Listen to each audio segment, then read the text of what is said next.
இந்த சர்க்குலர் பார்த்தீங்கன்னா Tamil Nadu teacher education யூனிவர்சிட்டியிலேருந்து வெளியிட்றாங்க. அதாவது ஜூலை 2026 நடக்க போகிற எக்ஸாமு பிஎடுக்கும், பிஎட் ஸ்பெஷல் எஜுகேஷன், அதே மாதிரி எம்எட் ஸ்பெஷல் எஜுகேஷன், அடுத்தது பிஏ பிஎட் பிஎஸ்சி பிஎட் இது எல்லா ப்ரோக்ராம்ஸையும் படிக்கிற ஸ்டூடெண்ட்ஸ்க்கு எக்ஸாமினேஷன் ஃபீஸ் வந்து தட்கல் ஸ்கீமில் கட்டலாம் அப்படின்னு சொல்லி, Tatkal scheme for payment of examination fees and submission of M Ed dissertation.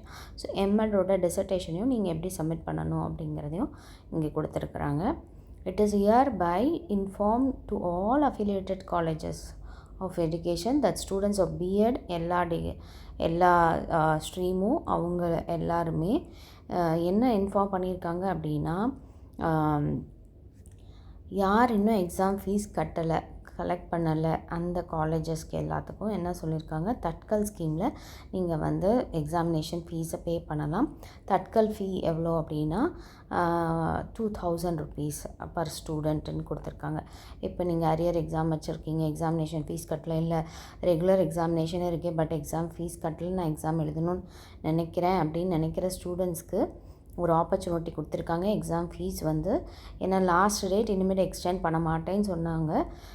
ஆனாலும் இன்னொரு ஆப்பர்ச்சுனிட்டி கொடுத்துருக்காங்க. தட்கலில் எக்ஸாம் ஃபீஸ் பே பண்ணி நீங்கள் வந்து எக்ஸாம் எழுதலாம். தட்கல் ஃபீஸ் வந்து 2000 rupees. இது யார் யாருக்கெல்லாம் அப்ளிகபிள் அப்படின்னு பார்த்தீங்கன்னா, தியரி எக்ஸாம் எழுதுகிற நான் payment of fees for theory exam.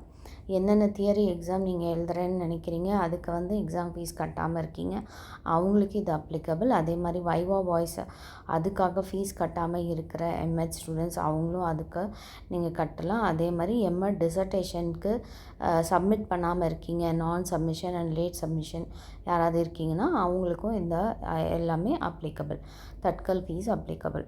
இந்த தட்கல் ஃபீஸை வந்து என்னைக்குள்ளே கட்டணும் அப்படின்னு சொல்லியிருக்காங்க அப்படின்னு பார்த்தீங்கன்னா, should reach the university on or before. இது வந்து டிசர்டேஷன் வந்து 4ஆம் தேதிக்குள்ளார நீங்கள் வந்து யூனிவர்சிட்டிக்கு அனுப்பியிருக்கணும். அதே மாதிரி இது வந்து ஃபீஸ் வந்து ரெமிட் த ஃபீ என்றைக்குன்னா 17 ஃபஸ்ட்டு ஜூலைக்குள்ளார நீங்கள் வந்து என்ன பண்ணியிருக்கணும் அப்படின்னு பார்த்தீங்கன்னா, உங்களோட ஃபீஸ் தட்கல் ஃபீஸை கட்டியிருக்கணும். எம்எட் ஸ்டூடெண்ட்ஸ் என்ன பண்ணணுன்னா, டிசர்டேஷன் சப்மிட் பண்ணுறதா இருந்துச்சுன்னா நீங்கள் சப்மிட் பண்ணாமல் இருந்தீங்க இது வரைக்கும் அப்படின்னா ஃபீஸை பே பண்ணிவிட்டு நீங்கள் வந்து என்ன பண்ணிக்கலாம், டிசர்டேஷனை சப்மிட் பண்ணிக்கலாம். அதுக்கு வந்து லாஸ்ட் டேட்டு 4/7/2026. இதுதான் இந்த சர்க்குலரில் கொடுத்துருக்காங்க. ரெண்டு விஷயம். ஒன்று வந்து தட்கலில் எக்ஸாம் ஃபீஸ் பே பண்ணலாம். அதே மாதிரி எம்எட் டிசர்டேஷன் சப்மிட் பண்ணாத ஸ்டூடெண்ட்ஸ்க்கும் இதுக்கு நல்ல ஆப்பர்ச்சுனிட்டி கிடச்சிருக்கு. யார் யார் டிலேவாக இருக்கீங்களோ அவங்க எல்லாருமே நீங்கள் வந்து ஃபீஸ் பே பண்ணிக்கலாம்.